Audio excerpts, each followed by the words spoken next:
Sup YouTube, it's TCG here and welcome back to our TCG deck profile video on my channel. Leading up to the World Championships, we're going to be showcasing some cool 60s that you guys can check out as soon as the new set drops, Shrouded Fable on the 2nd of August. These will be, of course, great decks. You can also choose for League Challenges and League Cups after the World Championships. So hopefully you guys will enjoy these videos. If you are a fan of the channel, let me know by rocking the hell out of the like button and subscribe for more daily Pokemon TCG content. Today we're going to be checking out Charizard, but Charizard actually gains some new friends in the form of Dusclops and Dusknoir. These are going to be very great Pokemon that you can blow up and place damage counters on one of your opponent's Pokemon. If you blow up a Dusknoir, you put 13 damage counters on one of your opponent's Pokemon.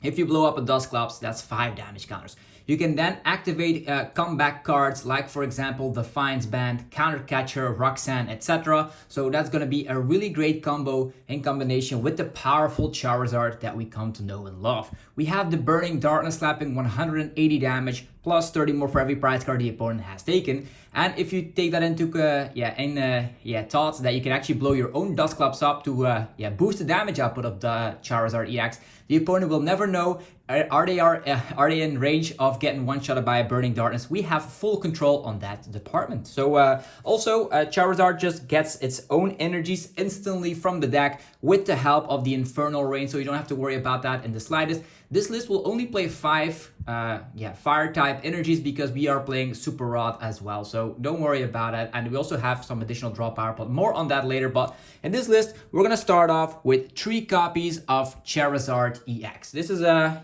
very great Pokemon. Its survivability is huge, 330 HP, and it sets itself up. What more do you want? So we're going to be having some partners with it. Not only Dusclops and Dusknoir are going to be part of this 60, but also, of course, still a powerful Pidgeot EX, but more on that later.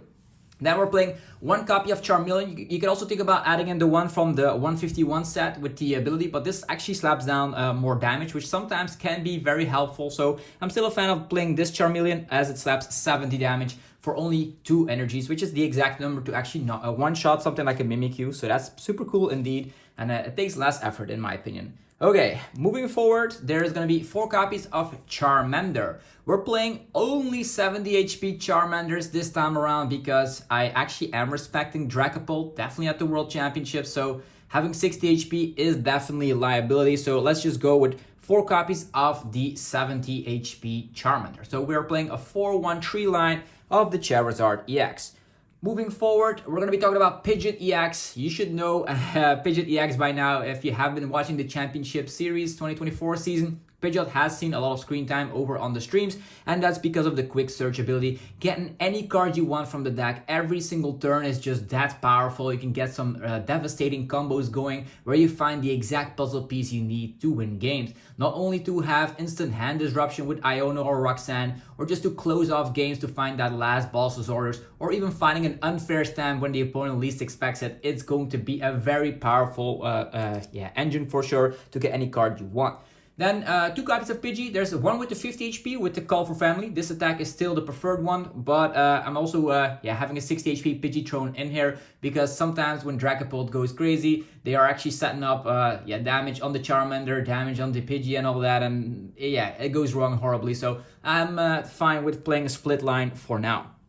So this is something we've already come to learn and love, Charizard with Pidgeot, but now we are gonna have, of course, our good friend Dusknoir. Dusknoir is going to be a fantastic way to have full control over the game. We're going to be playing 1 copy of the Dusknoir. You can get it off with the rare candy, but most of the times you might even evolve your Dusclops if you want to. But the cool thing is that you can make sure that Charizard at one point is going to be able to one-shot anything you want, because once during your turn you can put 13 damage counters on one of your opponent's Pokemon. So if you do that on the second turn, the opponent takes a prize card while you're slapping 13 additional damage. So in combination, that's 160 additional damage, meaning Charizard can now one-shot anything by turn 2, which is kind of crazy. And I didn't even talk about Defiance Band yet. So there's also 1 copy of the Dusclops, also going to help out. Let's say you're in a mirror match and the opponent has a 50 HP Pidgey, you know that's definitely going to be going down, which is totally awesome. And then 2 Duskull to, of course, finish the line. So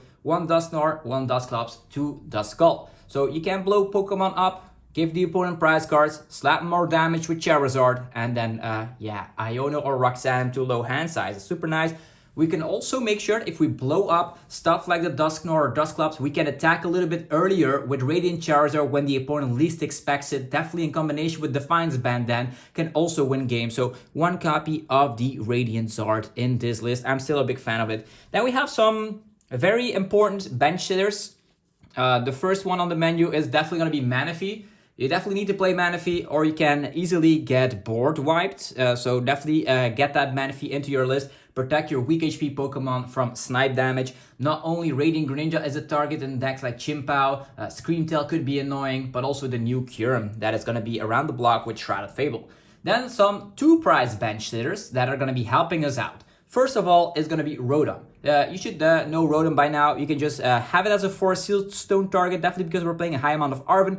But not only that, the Rotom is going to be able to draw your cards at the early game with Insta Charge to then find yourself combos to get Pidgeot out, Dusknoir out, or Charizard, depends on how you actually draw.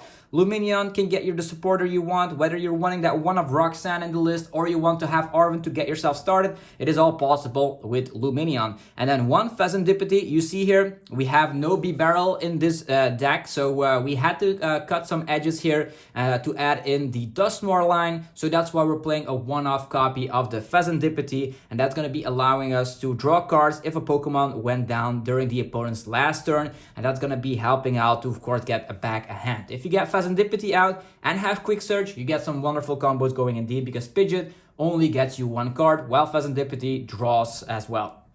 Now for the supporters, we're going to start off with 4 copies of Arven. I think if you want consistency, Arven is the best choice. It allows you to get your early game buddy puffins to get your setup going, but also find yourself Defiance Band, TM Devolution, or of course 4 Sealstone to get any cards you want, which is super nice indeed. Then 2 copies of Iono. It is a powerful hand disruption card and allows you to get a fresh hand as well. And Iono in combination with the Dusknoir and Dusclops allow you to put the opponent down to a low hand size when the opponent least expects it. Let's say the opponent needs 3 more prize cards. You blow up a Dusclops, you blow up a Dusknoir, and then Iono them to 1 card. That's definitely a win condition for sure. Roxanne also helps out when the opponent is exactly at 3 prize cards or lower. You can put them down to 2 cards. Roxanne does shuffle the deck, the hand into the deck. However, instead of Iono putting it into the bottom of the deck.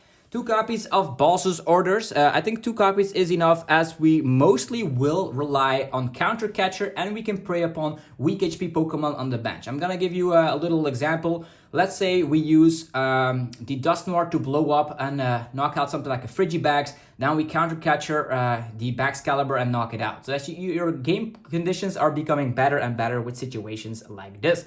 Okay, moving forward, there is going to be 1 copy of the Professor Turo. Not only great up against like walling archetypes, for example, Snorlax control and all that stuff, Pidgeot control. Turo also allows you to heal off damage when the Charizard is almost 2-shotted, or just get liabilities out of play like Lumineon or Rotom V.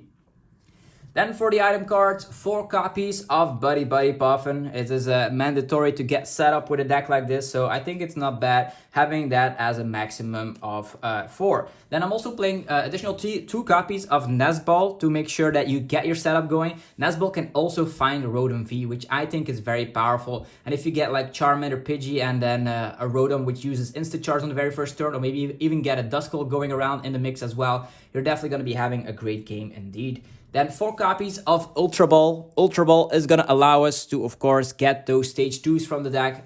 It is going to be fantastic to, of course, find Charizard, Pidgeot, or Dusknoir. But the cool thing also that Ultra Ball allows you to do is fetch out Lumineon, because Lumineon only works when you put it into play. So be careful for sure. Then 4 copies of the Rare Candy. Rare Candy is one of those cards that is going to be very powerful, definitely because your list is full of stage 2s. Think about Pidgeot, Charizard, and Dusknoir, so having these early on in the game is great. They are also searchable through the means of a Professor, not Professor, or the Arven here, so that's cool indeed. 2 copies of Counter Catcher, allowing you to, of course, use the Gust capabilities when you're behind in prize cards, and in this deck, you can 100% force that out by blowing up a Dusclops, blowing up a Dusknoir. Just make sure you don't take prize cards with the process of doing that, otherwise you won't be behind in prize cards. It just You have so much control with a list like this to make sure you can gust when you need to. And 2 copies of Super Rod. My current list is only playing 5 fire type energies, but 2 copies of Super Rod will be efficient to, of course, get those energies back. But sometimes you can also get a Dusknoir or a Dusclops back as well. 1 copy of the Lost Vacuum. I think it is very great, not only against Gardevoir, but it also allows you to get rid of specific stadiums that you don't want to be seeing, or of course, other very powerful tool cards in the game. Think about like a Heavy Baton or a Force Seal Stone that the opponent hasn't used quite yet. So I think Vacuum is a great card all around.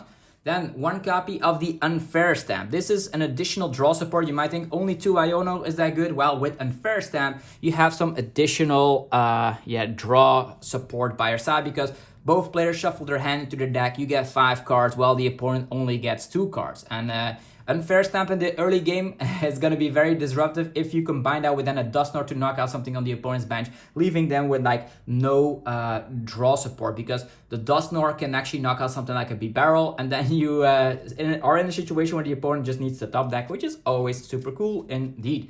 Then we're going to be playing 1 copy of the TM Devo. I think this is very nice because we are currently in a format where there are a lot of stage 2s around, and I think TM Devo is great with that. It also is a very great combination with Dusclops, because let's say you're up against a mirror match, the opponent evolved 50 HP Pidgey. You can then go for some crazy plays like Unfair Stamp, use Dusclops to put 5 damage counters on Pidgeot EX, then use the TM Devo, devolve that Pidgeot into a Pidgey, and suddenly the opponent is in top deck mode, which is very hilarious indeed. And with a lot of stage 2s in the format, I think TM Devo is great, not only in the mirror match, but could help in other matches as well. For Seal Stone, mandatory for sure, because you're actually playing a high amount of Arven, and I think with Arven, you have, of course, 4 Seal Stone combinations. Rotom and Lumineon are the targets. 1 Defiance Band, which I am a big fan of because it allows you, in combination with blowing up a Dusclops, you can instantly have access to Defiance Band to have some crazy plays going around. The thing I am doing mostly with the Defiance Band is actually using Radiant Charizard to attack for 280 on targets, which is super nice indeed. And then 1 copy of Collapse Stadium. Collapse Stadium not only can get yourself a 2-prizer liability from the field, but it also is a stadium bump, which is sometimes necessary. And then to finish it all off, 5 copies of Fire Energy. You might think 5 is a little bit on the low side. If you want to cut down something like, for example, I would say the TM Devo, or maybe 1 copy of Nazball, I wouldn't blame you, but this has been working out perfectly for me in testing. So check out this list for yourself, and this is what to be considered the best Charizard list around, because I'm expecting a lot of people at the World Championships to play something similar like this. The combination of Charizard and Dusknoir is just so obvious. You have hand disruption with Roxanne, Iono, and even Unfair Stamp, and you have high damage output with a 2-prize Pokemon that has 330 HP. So check out this list for yourself, test it out, and let me know in the comment section what you would personally change on this 60. I'm very curious to hear your opinion down below. Thanks for watching today's upload. If you enjoyed it, let me know by rocking the hell out of the like button, and also go check out the sponsors that make this video possible. If you are looking for sleeves, binders, and deck boxes, head over to dragonshield.com. You can get 5% off using the coupon ZAPDOS5. There's your playmat to create your own unique custom playmat. There is PotownStore.com for your TCG live code cards. They are emailed to you instantly, so definitely use the coupon ZAPDOSTCG to help support the channel. And there's CARDMARKET.com for European players to buy and sell cards to people all across Europe. Use the referral name ZAPDOSTCG to help support the channel. With that being said, this is going to be a list you definitely need to test against or play with if you're going to the World Championships, because I think it is one of the tier S decks in the format. Have yourself a fantastic rest of your day. I'm very eagerly looking forward to the release of Shrouded Fables and, of course, the World Championships over in Honolulu, Hawaii. Have yourself a fantastic rest of your day, and I'll see you guys tomorrow for more Pokemon TCG content. Peace.